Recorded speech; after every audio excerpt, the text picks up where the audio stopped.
Thank you, thank you. Hello. My name is Shazeb. Good to be here again. Let's tell some jokes. All right.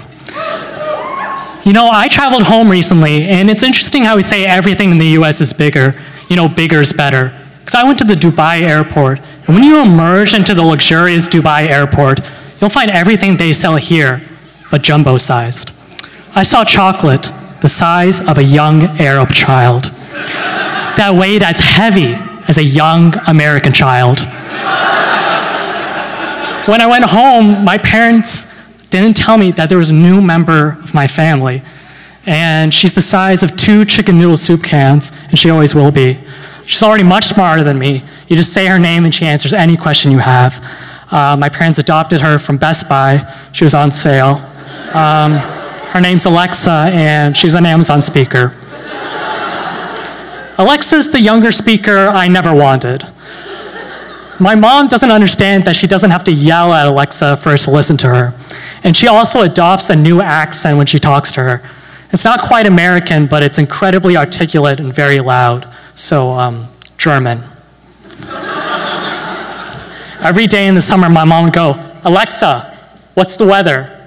Then it gives her the weather in Kalamazoo, Kentucky in 2026 because I didn't set it up properly. And then my mom goes, no, what's the weather in Boston? No response, because you have to say Alexa before you ask any question. And now, practically screaming for the 3rd time, my mom will go, "Alexa, what's the weather in Boston today?" It gives her the weather. But what's interesting is immediately after she'll go, "Shazeb, what's the weather?" And if I give her a different answer than Alexa did, well, you guys who's in trouble. My dad also uses Alexa, but he'll do it differently. He'll say things like, "Alexa, turn on the TV." And I always tell him, "I don't think it does that." I was talking to you. It's easier this way. My parents wanted me to bring an Amazon Alexa speaker for my dorm room, but I didn't, because can you imagine if you're walking by my room in the morning and you just heard me going, "Alexa, what's the weather in Bethlehem?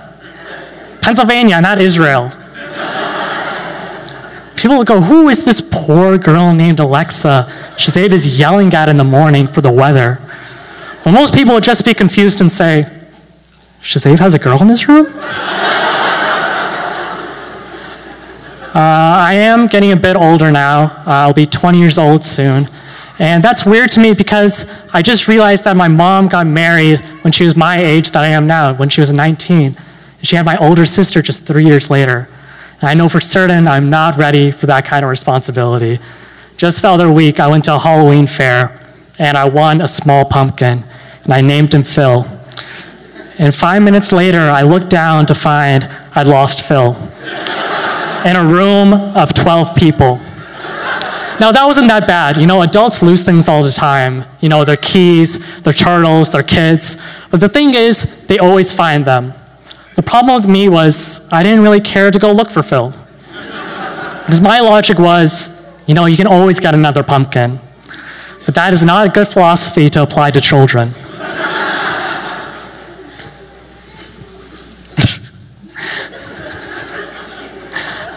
I also realized recently that, you know, my older sister and I, our parents really raised us differently. You know, my sister, she's 7 years older than me. My parents were very disciplined. They had, what's the word? Expectations. I was raised like a pet cat. There was only the expectation that I used the litter box. And even that proved to be too challenging. You know, if my sister came home with an A, my dad would say, "Was there any extra credit?" Before my first day of 1st grade, my parents didn't even know there's a whole alphabet after the letter A. You know, when you're the younger sibling by that much, it's tough to kind of contrast your achievements. You know, when I was in 5th grade, I'd come home, I'd say, "You know, I learned multiplication today." I was a late bloomer. But my sister was already a senior in high school, so she'd come home and say, "You know, I got accepted into every college on the earth." You think it would get better as you get older, but it just gets worse. I called her last week and I said, "You know, I'm going to take Intro to Environmental Feminism for Dummies." And she said, Dumbo, I have a salary. That doesn't make sense.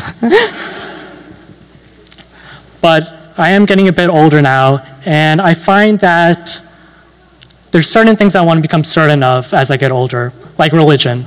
I've explored religion a little bit, but I think that I want to become certain of some of the things, because at this point in my life, I think religion is just like my favorite restaurant, the Cheesecake Factory. Every Cheesecake Factory is built like a cathedral, with columns and marble tiles and a Sistine Chapel ceiling painted with God touching Adam, who's holding a cheesecake in the other hand. I've walked through the Vatican, and being escorted to your table at the Cheesecake Factory is the exact same feeling. It's spiritual fulfillment and hunger satisfaction, followed by spiritual bloating. The menus at the Cheesecake Factory are these huge biblical pieces of scripture you flip through, Old Testament burgers, New Testament gluten-free options. You know, you just feel like the Pope when you're there. Bless this Diet Coke.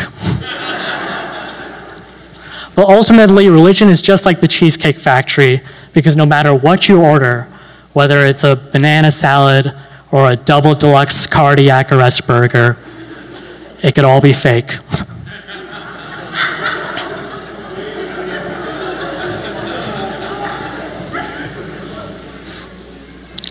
But my parents unfortunately couldn't be here again today. They said, your older sister is coming home this weekend.